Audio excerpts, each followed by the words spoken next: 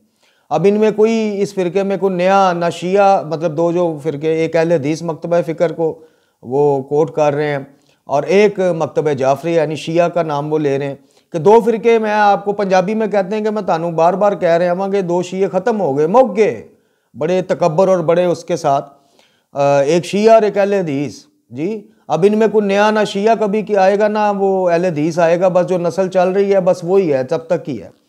तो इससे बड़ा इनकी जहालत का, इससे बड़ा इनके नादानी का, इनकी बेवकूफ़ी का, और इन सब को अगर सम अप करें तो इनके जोहल मुतलक का इससे बड़ा और क्या सबूत हो सकता है कि आप दो मकातब फ़िक्र। अब अहले हदीस बरादरान जो हैं वो तो अपना जवाब खुद बताएंगे, चूँकि मैं उनके जो इंटरनल मामलात हैं उनसे मैं इतना शनासा नहीं हूँ तो अपना जवाब तो वो खुद देंगे।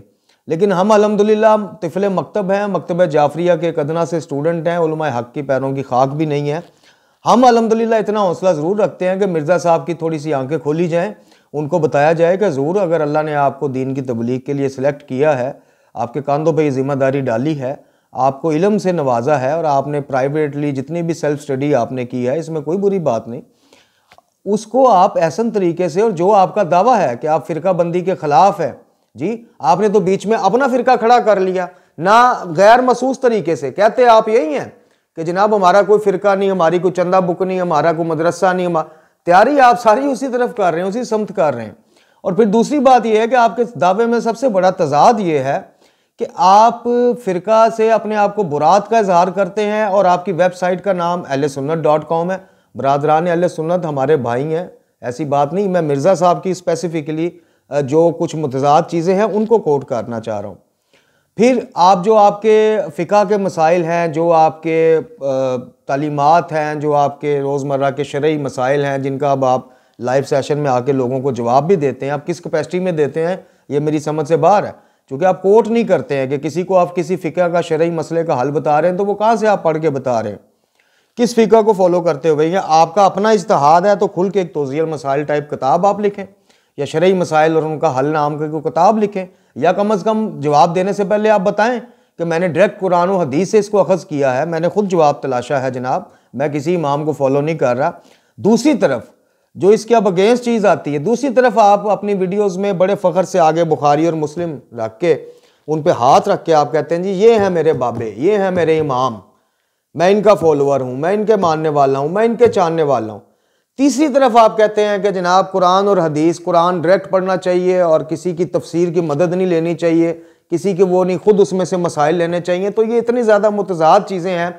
चौथी तरफ आप कहते हैं कि फ़िरका बंदी के आप ख़िलाफ़ हैं और गैर महसूस तरीके से आप डेवलप अपना फ़िरका ही कर रहे हैं, अपनी एक सोच। फ़िरका क्या होता है? एक नज़रिया, दूसरे नज़रियात से हट के ख़ास नज़रिया, उसको आप अडॉप्ट करते हैं, उसका प्रचार करते हैं, लोग उससे मुतासर होते हैं, आहिस्ता आहिस्ता उस रंग में रंगे जाते हैं, जैसे आपके इल्मी किताबी वाले डायलॉग से लोग मुतासर हुए हुए हैं।